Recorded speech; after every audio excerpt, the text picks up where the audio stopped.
कुछ नहीं छिपेगा, सब दिखेगा साफ साफ। न्यूज अड्डा सिर्फ IBC 24 एट YouTube पर। नमस्कार, मैं हूं वरुण सखाजी और आप देख रहे हैं खबर बेबाक एक साथ IBC 24। छत्तीसगढ़ के 80 नंबर की विधानसभा जो है भानु प्रतापपुर, जो ज़िला कांकेर में पड़ती है, यहाँ पर भी 5 तारीख को वोटिंग की गई और 8 तारीख को नतीजे आएंगे। 5 तारीख को वोटिंग से पहले 3-4 दिनों तक हमने सघन दौरे किए। करीब भानु प्रतापपुर, दुर्गुकोंदल और चरामा जैसे 3 बड़े जो मेजर इसके इलाके हैं, इन इलाकों के 80 से अधिक गांवों में हमारी टीम पहुंची। इस दौरान हमारे पास जो सैंपल्स थे वो करीब 700 प्लस थे, जो करीब वोटिंग से 2 दिन पहले तक के थे। उस सैंपल के हिसाब से जो कुछ भी समझ में आया, मैं सबसे पहले आपको उससे अवगत कराऊंगा। पहले मैं आपके साथ वो साझा करना चाहता हूँ। पहले आप इसकी ज्योग्राफी समझिए। भानु प्रतापपुर विधानसभा ज़िला कांकेर में पड़ती है और ये थोड़ी सी कांकेर से दक्षिण पश्चिम की तरफ ये शहर है। भानु प्रतापपुर के जब हम दक्षिण की ओर जाते हैं तो एक इलाका पड़ता है जिसका नाम है दुर्गुकोंदल, जो कि आदिवासी इलाका है। आदिवासी बाहुल्य बस्तियां हैं, बड़े बड़े गांव हैं और पहाड़ी इलाका है, जंगली इलाका है। इसके बाद जब हम थोड़े से कांकेर की ओर, कांकेर से थोड़ा और शॉर्ट कांकेर को छोड़ते हुए चरामा की ओर आते हैं, भानु प्रतापपुर से उत्तर की ओर आते हैं, उत्तर से थोड़े पश्चिम मुड़ते हैं तो वहाँ पड़ता है चरामा, जो कि एक OBC बाहुल्य, OBC डोमिनेंस इलाका है और यहाँ सबसे ज़्यादा बूथ हैं और इन दोनों के बीच में है भानु प्रतापपुर। भानु प्रतापपुर जो है, अगर ज्योग्राफिकली बात करें तो इसके एक ओर यानी थोड़े पश्चिम उत्तर की ओर दल्ली राजारा है और इसके ठीक उत्तर पश्चिम की ओर नारायणपुर है और दक्षिण पश्चिम की ओर नारायणपुर है और दक्षिण की ओर हम सीधे चले जाते हैं, नारायणपुर का ही एक इलाका पड़ता है, छोटा डोंगर इत्यादि इत्यादि। और जब हम थोड़े पूर्व उत्तर की ओर आते हैं तो वहाँ कांकेर है। ये तो होगा इसका ज्योग्राफिकल एनालिसिस। अब हम समझते हैं जो हमने 70-80 गांव घूमे और वहाँ पर 700 प्लस सैंपलिंग की, उसके नतीजे क्या हैं। अब पहले उन नतीजों से पहले मैं आपको एक बात और बता देता हूँ। यहाँ पर जो कुल वोटर हैं वो 1,95,000 प्लस हैं और यहाँ कुल जो बूथ बनाए गए थे अभी उपचुनाव में, उनमें उनकी संख्या 256 है। सबसे ज़्यादा बूथ वाला जो इलाका है वो चरामा है, जहाँ पर 104 बूथ हैं। उसके बाद नंबर 2 पर भानु प्रतापपुर है शहर और उसके गांव मिलाकर 92 बूथ हैं। इसके बाद छोटा उससे है जहां पर दुर्गुकोंदल है, जहां 89 बूथ है। तो इस तरह से यहाँ 256 बूथ होते हैं। अगर हम आबादी का एनालिसिस करें तो भानु प्रतापपुर विधानसभा में सबसे ज़्यादा आदिवासी समाज के लोग हैं। यहाँ पर इनकी आबादी 1 लाख प्लस है। यानी अगर हम वोटर की बात करें, तब अगर हम आबादी की बात करेंगे तो इसको हम 3 गुना मान सकते हैं। तो 1 लाख वोटर करीब जो है मोटा मोटी आदिवासी समुदाय से आते हैं। इसके बाद जो सेकंड लार्जेस्ट यहाँ की कम्युनिटी है या जाति है वो है OBC, जिनमें जायसवाल आते हैं, कलार आते हैं, साहू आते हैं, सिन्हा आते हैं इत्यादि इत्यादि। और तीसरे नंबर पर जो कम्युनिटी है वो SC समुदाय से ताल्लुक़ रखती है और फिर सामान्य लोग भी हैं। तो OBC का जो यहाँ पर जो डोमिनेंस है वो चरामा तरफ है और OBC के जो लोग हैं, OBC की जो वोटर हैं OBC के, उनकी संख्या लगभग 60,000 तक है। और बाकी के बचे हुए जो 20-25 हज़ार 30 हज़ार हैं वो जनरल, SC और अन्य लोग हैं। दूसरे धर्म के लोग भी हैं, लेकिन धर्म यहाँ पर बहुत बड़ा मैटर नहीं है। तो सबसे पहले ये समझ लीजिए। अब हम समझते हैं कि इस ओपिनियन के हिसाब से, इस सैंपल के हिसाब से कि यहाँ की हालात क्या थे। 3 दिसंबर तक के जो हालात थे वो मैं आपको बताना चाहता हूँ। तो 3 दिसंबर तक के जो हालात थे, जिस पर एक ब्रीफ भी एक जारी किया गया था, मैंने उस पर बहुत डीप एनालिसिस किया था और बताने की कोशिश की थी कि कहाँ क्या हो सकता है। तो इसमें सबसे पहले शुरू करते हैं हम दुर्गुकोंदल से। दुर्गुकोंदल जो है भानु प्रतापपुर के दक्षिण में स्थित है। दुर्गुकोंदल पूरी तरह से आदिवासी इलाका है, मैक्सिमम आबादी आदिवासी है। यहाँ 60 बूथ आते हैं और 60 बूथ के हिसाब से अगर हम चुनाव आयोग के जो स्टैंडर्ड्स हैं कि 600 to 700 के बीच में एक बूथ बनाते हैं, अगर हम उससे कैलकुलेट करते हैं तो यहाँ करीब 42 से 48 हज़ार वोटर पाए गए। अगर हम उनको एक स्टैंडर्ड मान लेते हैं, 42 से 48 हज़ार वोटर यहाँ हैं, तो हम 104 बूथ वाले चरामा को भी हम इसी तरह से कैलकुलेट करते हैं तो यहाँ के वोटर होते हैं 70,000 से 75,000। और ऐसे ही भानु प्रतापपुर को कैलकुलेट करते हैं तो यहाँ के वोटर होते हैं 63,000 से 68,000। इस तरह से 1,95,000 का आंकड़ा बनता है। अब हम चलते हैं कि कहाँ क्या स्थितियाँ थी। जब हम चरामा के गाँव में घूम रहे थे तो वहाँ पर जो दिखाई दे रहा था उसमें ज़्यादातर पोस्टर्स, ज़्यादातर जो प्रचार सामग्रियाँ और ज़्यादातर गाँव का जो ओपिनियन था, किसानों का, नौकरी पेशाओं का, मज़दूरों का या जंगलों पर अपनी आजीविकाओं पर निर्भर रहने वाले समुदायों का जो ओपिनियन दिखाई दे रहा था मोटा मोटी, वहाँ हम ये कह सकते हैं कि थोड़ा सा बीजेपी को एज मिला हुआ था। और 104 बूथ में से अधिकतर जगहों पर बीजेपी का झंडा दिखाई दिया। जब हम भानु प्रतापपुर में एंटर करते हैं, यानी कि हमने 70-75 हज़ार की जो आबादी, 70-75 हज़ार जो मतदाता चरामा के, उनमें अगर हमने कुछ सैंपल लिए होंगे तो करीब 200 प्लस सैंपल्स रहे होंगे। इसके हिसाब से अगर हम देखें तो वहाँ का झुकाव भाजपा की तरफ दिखा, यानी ऐसा झुकाव दिखा जिसमें 70-30 का रेशो दिखाई दिया। यहाँ पर जो तीसरी जो शक्ति है, तीसरी जो ताकत है, उसका कोई भी नाम लेवा नहीं था, यानी कि जिसका चुनाव चिन्ह है एसी, अकबर राम कोर राम, जिनको सर्व आदिवासी समाज की ओर से जो है प्रतिनिधित्व मिला हुआ है या जिनको ताकत मिली हुई है, वहाँ उनका कोई भी वजूद दिखाई नहीं देता। कांग्रेस और बीजेपी के बीच में फाइट दिखाई देती है और 70 और 30 का रेशो वहाँ समझ में आता है।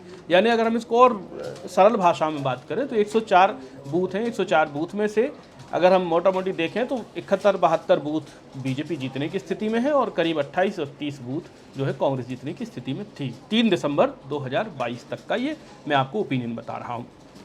इसके बाद जब हम भानु प्रतापपुर में आते हैं तो भानु प्रतापपुर का जो वोटर का जो स्ट्रेंथ है, वो वोटर स्ट्रेंथ है 63,000 से 68,000 के बीच में, 92 बूथ के हिसाब से कैलकुलेट करते हैं तो भानु प्रतापपुर में रेशो ठीक पलट जाता है। यहाँ पर कांग्रेस का डोमिनेंस दिखाई देता है और गाँव-गाँव में कांग्रेस की जो है एंट्री दिखाई देती है, लेकिन साइमल्टेनियसली यहाँ पर डाइल्यूशन भी दिखता है। कई जगहों पर भावनाएं दिखती हैं एसी के लिए, एसी यानी अकबर राम कोर राम, जो कि स्वतंत्र प्रत्याशी हैं यहाँ पर और उनको सर्व आदिवासी समाज के नाम से जो है प्रोजेक्ट किया जा रहा है। तो यहाँ पर थोड़ी थोड़ी एसी का थोड़ा थोड़ा प्रभाव दिखाई देना शुरू होता है, लेकिन ऐसा प्रभाव नहीं है कि जो बहुत बड़ा उलटफेर कर सके, लेकिन शेयर खींचना शुरू करते हैं वो भानु प्रतापपुर में।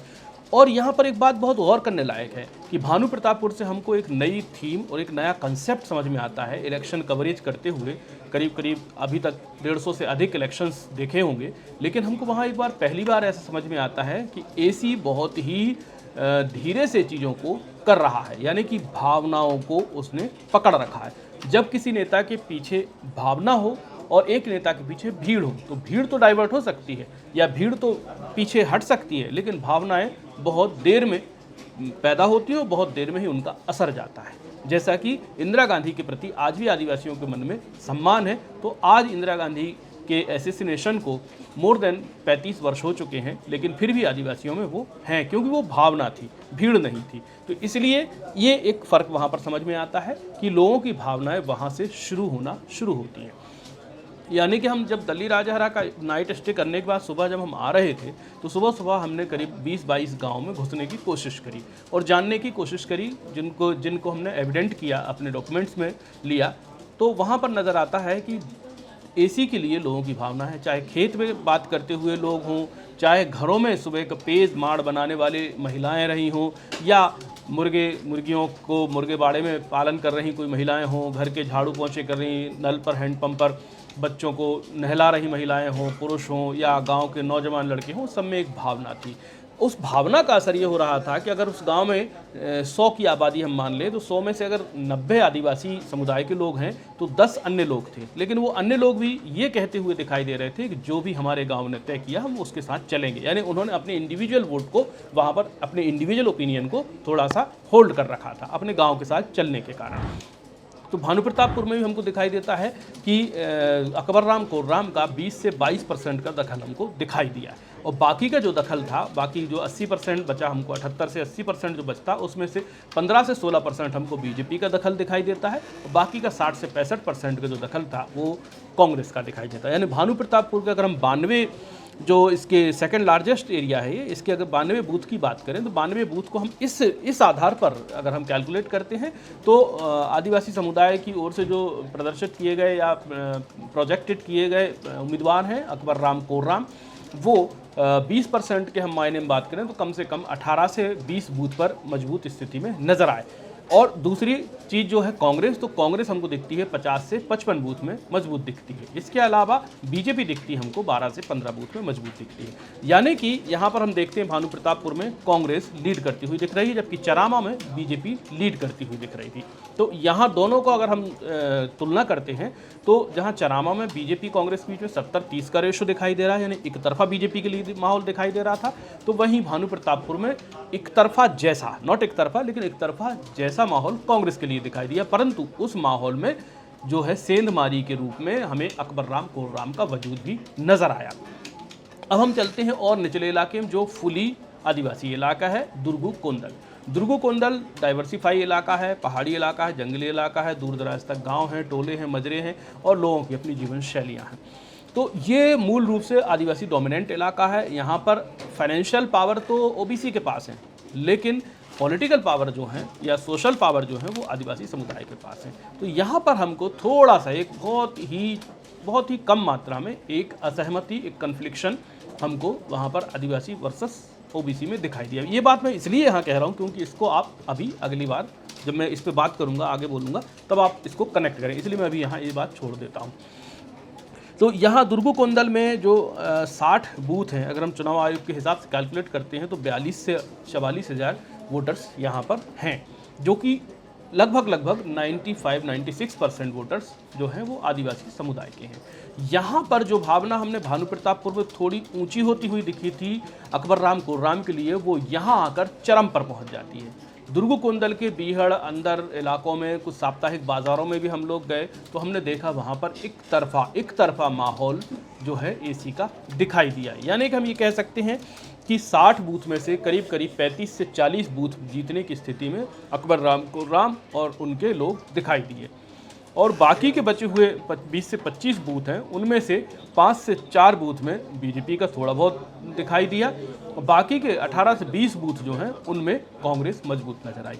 अब हम चलते हैं एक बार चरामा से लेकर के दुर्गु कोंदल तक के सारे बूथों का, 256 बूथों का कैलकुलेशन करते हैं। जैसे मैंने आपको बताया कि 70-30 का रेशो था चरामा में, यानी कि 104 में से 71-72 के बीच में हम एक स्टैंडर्ड मान लेते हैं कि 72 बूथ पर बीजेपी ठीक ठाक जीत हासिल करती है, यानी जीतती है कुल मिलाकर, चाहे वो 100 वोट से जीते, 50 से, 25 से, 20 से, जैसे भी जीतती है, तो 70-71 वोट अगर वो 70-71 बूथ पर वो जीतती है तो इसका मतलब ये है कि बीजेपी चरामा के लगभग जो आबादी हमने वोटर कैलकुलेट किए हैं 70 से 75 हज़ार, जिनमें से अगर हम 70% वोट मानते हैं कि 70% लोगों ने वोट दिया होगा, तो हम इसमें से करीब 50,000 वोट मान लेते हैं। 50,000 वोट में जो बट रहा है 70-30 का अगर रेशो गिनते हैं तो चरामा अकेले से ही बीजेपी को करीब जो है 26 से 28 हज़ार के बीच में वोट मिल सकते हैं, और बाकी की वोट स्वभावतः कांग्रेस के पास जा रहे हैं। यानी अगर हम इस रेशो 50,000 पे हम कैलकुलेट करते हैं तो 30 और 20 का 30,000 बीजेपी जीत रही है और 20,000 जो है कांग्रेस को मिल रहे हैं। तो यानी 10,000 की मार्जिन लीड जो है बीजेपी यहाँ हासिल करती है चरामा में। अब हम आप इसको सोच के रखिएगा, समझ के रखिएगा कि 10,000 की लीड बीजेपी ने चरामा में हासिल की। अब हम भानु प्रतापपुर में पहुंचते हैं। भानु प्रतापपुर में आप थोड़ा इसको गंभीरता से देखिएगा कि भानु प्रतापपुर में 92 बूथ हैं। 92 बूथ में 63 से 68 हज़ार की आबादी मान लेते हैं, वोटर मान लेते हैं। 63 से 68 हज़ार के वोटर में से अगर हम 70% कैलकुलेट करते हैं तो फिर इसमें से करीब 45 से 48 हज़ार वोटर ने अपना वोट कास्ट किया। अगर हम इसको एक स्टैंडर्ड मानते हैं कि 46,000 लोगों ने कास्ट किया, तो यहाँ पर चूंकि मैंने आपको पहले ही बताया कि यहाँ पर कांग्रेस का डोमिनेंस है, लेकिन इसमें से 20% वोट यानी करीब 9 से 10,000 वोट आप अकबर राम कोर्राम को दे सकते हैं। तो बचे हुए 35,000 वोट, 35,000 वोट में से जो रेशो है वो मैक्सिमम जो है वो कांग्रेस का है। तो 35,000 वोट में से करीब 22,000 वोट कांग्रेस को यहाँ मिल जाते हैं और बाकी के बचे हुए 10-12 हज़ार वोट मिल जाते हैं बीजेपी को। यानी 35,000 वोट में से हम 12,000 वोट बीजेपी को देते हैं और 22 से 23,000 वोट हम कांग्रेस को देते हैं और 12-13,000 वोट अकबर राम कोर्राम को देते हैं। तो जो बीजेपी ने चरामा में हासिल की थी, एक लीड हासिल की थी 10,000 वोट की, वो लीड हासिल जो वो लीड ख़त्म हो जाती है भानु प्रतापपुर में आते ही, और करीब 2,000 की लीड, 2 से 2,500 की लीड कांग्रेस को मिल जाती है। यानी भानु प्रतापपुर विधानसभा के 2 बड़े एरियाज में हम देखते हैं तो चरामा और भानु प्रतापपुर में मिलाकर के 2,000 की लीड लेकर के कांग्रेस आगे निकल जाती। अब हम चलते हैं दुर्गुकोंदल में। दुर्गुकोंदल एक ऐसा इलाका है जहां आदिवासी बाहुल्य इलाका है। तो दुर्गुकोंदल की हमने जो कैलकुलेट की थी 60 बूथ के हिसाब से 42 से 45,000 के वोटर्स कैलकुलेट किए थे। अगर हम 30% निकालते हैं तो हम ये मान के चलते हैं करीब यहाँ पर 28 से 32,000 वोट पड़े। 28 से 32,000 जो वोट पड़े, चूँकि मैंने यहाँ पहले बोला आपको, मैंने एक लाइन आपको यूज की थी कि ओबीसी और आदिवासी समुदाय में थोड़ी सी तनातनी वहाँ दिखाई देती है। यानी ओबीसी स्वभावतः ही वहाँ वोट करना चाहेगा जहाँ पर आदिवासी समुदाय को जो दल या जो व्यक्ति विशेष प्रश्रय ना दे रहा हो। अभी चूँकि ये मैसेज गया कि आदिवासी कांग्रेस के होते हैं, मूलतः ये मैसेज वहाँ पर बहुत क्लियर है। तो इस वजह से ओबीसी ने स्वभावतः ही या तो ये सोचा है कि हम किसी और को चुनेंगे, चूँकि एसटी सीट है, किसी और को चुनने का सवाल नहीं है, लेकिन ऐसे व्यक्ति को चुनने की कोशिश करेंगे जिस पर ऐसी कोई टैगिंग ना हो। तो इस वजह से वहाँ का ओबीसी बीजेपी के साथ शिफ्ट हुआ। सिर्फ इसलिए नहीं कि बीजेपी बहुत आकर्षित पार्टी है या कांग्रेस उनकी नाराज़गी अपने पड़ोसी आदिवासी समुदाय के किसी व्यक्ति से है, जिसका नतीजा ये हुआ कि वो बीजेपी की तरफ गए। अब बचते हैं आदिवासी समुदाय के लोग। चूँकि यहाँ पर 95-96% आदिवासी समुदाय है, तो ये नाराज़गी बहुत मायने नहीं रखती, फिर भी 1-2% का मायना रखती है। तो यहाँ अगर हम ये कहते हैं कि 28 से 32,000 वोट पड़े हैं, 28 से 32,000 वोट में 2 ये मान लीजिए कि इसका रेशो अकबर राम कोर्राम के फेवर में ज़्यादा दिखाई देता है। यानी ऐसा लगता है कि अकबर राम कोर्राम यहाँ 55 से 60% जो है बूथों पर जीते होंगे या जीत सकते हैं, जीतने वाले हैं। तो दुर्गुकोंदल की 60 में से अगर हम मान के चलते हैं कि उनको 32 बूथ पर वो विन विन पोजीशन में आ सकते हैं, और बाकी के बचे हुए 28 बूथ में से 2-3 बूथ बीजेपी भी कुछ आगे पीछे कर सकती है, 5 बूथ मान लीजिए, तो कांग्रेस के पास बचते हैं 20 बूथ। यानी कि कांग्रेस ने चरामा और भानु प्रतापपुर तक के नतीजों में जो 2,000 से 2,500 की लीड बनाई है बीजेपी के ऊपर, यहाँ आकर के जो अकबर राम कोर्राम ने 12,000 वोट हासिल किए थे, 11 से 12,000 वोट भानु प्रतापपुर से हासिल किए थे, वो यहाँ पर 28,000 वोट में से करीब 17,000 वोट हासिल करते हैं। यानी अकबर राम कोर्राम पहुँच जाते हैं 27 से 30,000 के बीच में। 27 से 30,000 के बीच में, और भी मान लेते हैं हम चरामा से भी थोड़े बहुत उनको मिल जाएंगे, तो 32,000 हम स्टैंडर्ड मानते हैं, 32,000 तक जो है अकबर राम कोर्राम वहाँ पहुँचते हुए दिखाई दे रहा है। अब कांग्रेस के पास क्या आता है, क्योंकि अब बचे हुए वोटर हैं वो सिर्फ 16,000 वोट हैं। 16,000 वोट में से बीजेपी 4 से 5,000 वोट हासिल कर लेती है, तो कांग्रेस के पास आते हैं 11,000। यानी कि यहाँ पर कांग्रेस और बीजेपी के बीच में जो फासला है वो बढ़कर हो जाता है करीब 3 से 4,000 का। यानी जो 2-2,500 की फाइट वहाँ थी, 4-5,000 यहाँ रिकवर किया, 4-5,000 से लीड ली, तो कुल मिलाकर के 4,000 तक की जो डिफरेंस, 4,000 तक का फासला कांग्रेस को बीजेपी पर यहाँ मिलता हुआ दिखाई दिया। चरामा में बीजेपी ने डोमिनेंस किया, 10,000 की लीड ली। भानु प्रतापपुर में कांग्रेस ने डोमिनेट किया और उस लीड को पाटते हुए 2,000 की लीड ली, तो 1,500 से 2,000 की लीड ली। और दुर्गुकोंदल जाते जाते जो है बीजेपी ने भी फाइट करी और अकबर राम कोर्राम ने भी बहुत सारे वोट काटे, बावजूद इसके कांग्रेस ने यहाँ पर 1-2,000 की लीड और ले ली, तो वो लीड बढ़कर हो गई 4,000 तक की। ये तो है ओपिनियन पोल। तो ये मैंने कैलकुलेट किया था 3 दिसंबर तक, जब मैंने अनुमान लगाया था कि यहाँ पर वोटिंग परसेंट 71 से 73% के बीच में रह सकता है, और ये अनुमान होता है तो 1,40,000 तक वोटिंग हो सकती है। तो ये जो सारे कैलकुलेशन थे, सारी वोटिंग के कैलकुलेशन 1,40,000 के आधार पर किए गए, जिसमें बीजेपी अगर हम पूरा कैलकुलेट करते हैं तो जिसमें बीजेपी जो हमको दिख रही है दुर्गुकोंदल के 7,000 वोट हम मान लेते हैं, और भानु प्रतापपुर में भी उसने जो है करीब 13,000 वोट, 20,000, और वहाँ के जो वोट थे चरामा के वोट मेजर उसको मिले हैं, तो इस हिसाब से बीजेपी करीब 45,000 वोट पर पहुँचती है, जबकि कांग्रेस पहुँच रही है 49 से 50,000 के बीच में। अकबर राम कोर्राम 30 से 32,000 वोट के बीच में पहुंच रहे हैं। अभी और भी चीज़ें बाकी हैं, तो 1,40,000 वोट पर अगर हम बात करें तो कांग्रेस मोटा मोटी मिला करके 55,000 प्लस पर 55 से 60 के बीच में पहुंचेगी, बीजेपी 52 से 53 के बीच में पहुंचेगी, उस अनुमान पे ओपिनियन के आधार पर। और अकबर राम खुर्राम 28 से 32 के बीच में पहुंचेंगे। ठीक है, ये ओपिनियन हुआ। अब चूंकि 5 तारीख को वोटिंग हो चुकी है तो अब ओपिनियन से आगे बढ़ते हैं। जो एग्जिट पोल्स हमको जो कह रहे हैं उस पर बात करते हैं। 5 तारीख को यहाँ पर वोटिंग हुई। वोटिंग के हिसाब से जैसा मैंने पहले बताया था कि यहाँ पे 1,40,000 वोट पड़ सकते हैं। 71 से 73% बीच का आंकड़ा होता है। एग्जैक्टली वही हुआ। एक बात इस ओपिनियन की सही निकली कि यहाँ वोटिंग 1,40,000 लगभग हुई। अब जो देखा गया कि दुर्गु कोंदल में थोड़ा कांग्रेस के लिए रेजिस्टेंस देखा गया। दुर्गु कोंदल के कई सारे बूथों में अकबर राम खुर्राम के लोग और कांग्रेस के बीच में झड़प हुई। इसका मतलब ये है कि जो दुर्गु कोंदल के 63 से 68,000 वोटर हैं, यानी कि अगर जिनने कास्ट किया होगा वोट, उनमें हम मान लेते हैं करीब 50,000, 48 से 50,000 लोगों ने वोट किया है, तो उसमें से अकबर राम खुर्राम ने मेजर शेयर हासिल किया है और उन्होंने करीब 22 से 23,000 वोट यहाँ पर हासिल किए हैं एग्जिट पोल के हिसाब से। अगर हम इसको मान लेते हैं 23,000, तो 23,000 टोटल कास्ट हुआ 48,000, जिसमें से 23,000 से 24,000 वोट अकबर राम खुर्राम ने हासिल किए हैं, मान लीजिए एग्जिट पोल के हिसाब से। और बाकी के बचे हुए 25 से 26,000 वोट हैं, उनमें करीब 5 से 6,000 वोट बीजेपी ने हासिल किए। यानी बचे हुए सिर्फ 18,000 वोट जो हैं कांग्रेस को मिले। दुर्गु कोंदल में जहां एक तरफा कांग्रेस जीतती थी, वहां पर कांग्रेस जो है जो उनके स्वतंत्र उम्मीदवार हैं अकबर राम खुर्राम, उनकी तुलना में करीब यहाँ पर 8,000 से पीछे आई। यानी दुर्गु कोंदल में अकबर राम खुर्राम नंबर 1 रहेंगे और नंबर 2 पर कांग्रेस रहेगी और नंबर 3 पर बीजेपी रहेगी। अब भानु प्रतापपुर आते हैं, तो भानु प्रतापपुर का जो एग्जिट पोल ये कह रहा है कि यहाँ पर करीब 48,000 वोटर हैं, जिनमें से अगर हम 30% हटा देते हैं तो करीब यहाँ पर वोटिंग हुई है 30,000 की वोटिंग हुई है। 30,000 वोटिंग में भानु प्रतापपुर में करीब 18,000 वोट कांग्रेस को, 17 से 18,000 वोट कांग्रेस को सीधे मिले हैं। और बाकी की जो 10,000 वोट हैं उनमें से 9,000 10,000 वोट तक हम ये मान सकते हैं, यानी 16,000 हम मानते हैं कि कांग्रेस को मिले हैं और 9 से 10,000 वोट अकबर राम खुर्राम को मिले हैं। यानी अकबर राम खुर्राम जो दुर्गु कोंदल में जीते थे वो यहाँ पर 2 नंबर पर आ गए।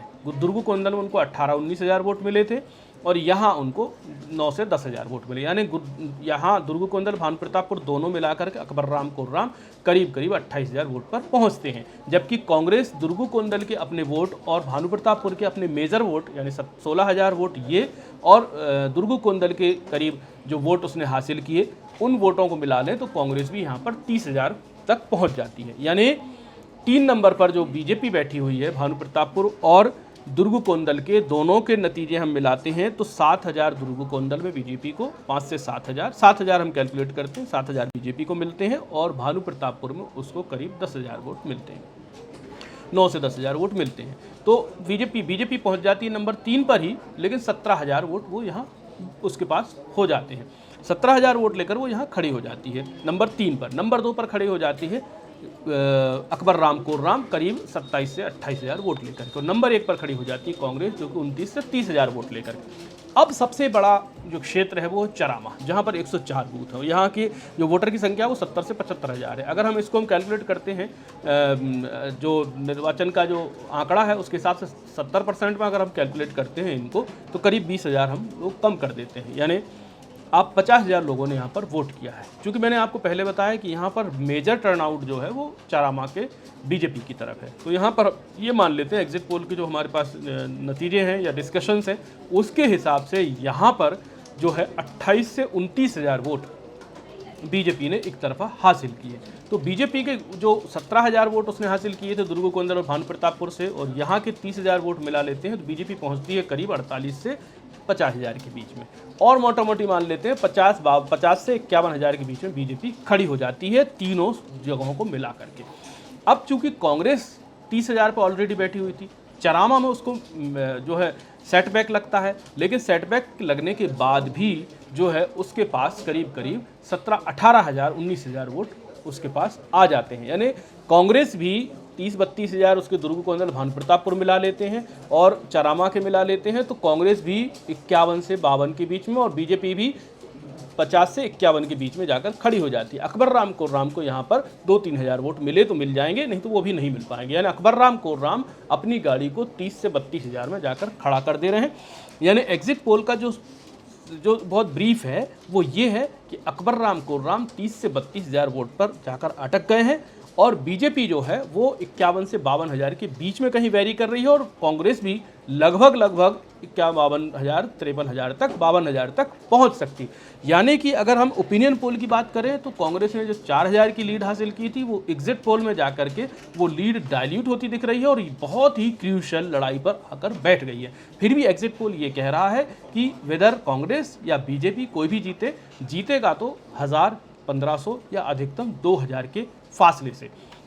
इसमें एक चीज़ और हेडन जो बात समझ में आती है वो ये आती है कि कांग्रेस ने जो कुछ भी वहाँ पर अपने प्रचार में इस्तेमाल किया होगा, बीजेपी ने जो कुछ भी किया होगा, उसके नतीजे कुछ इस तरह से इस पर असर डाल सकते, उसका असर इन नतीजों पर इस तरह से पड़ सकता है कि सावित्री मंडावी के सहानुभूति वोट को हम अगर मान लेते हैं और बाकी और चीज़ों को कैलकुलेट करते हैं तो हम ये कह सकते हैं एग्जिट पोल के हिसाब से कि भानु प्रतापपुर में in one line Bhanu Pratappur की टक्कर बहुत क्रूशियल है। अगर बीजेपी 1,000 वोट से हार भी जाती है तो भी ये एक तरह से कांग्रेस की हार है। दूसरी बात ये है कि अगर यहाँ से कांग्रेस 2,000-3,000 वोट से जीत भी जाती है तो भी ये कांग्रेस के लिए सोचने का समय है। भानु प्रतापपुर में जो उन्होंने खिचड़ी पकाई है तीसरी शक्ति के माध्यम से, अगर ये प्रयोग सफल हो गया, अगर ये प्रयोग सफल होता है तो आप मानिए 2023 के चुनाव में अकबर राम कोर्राम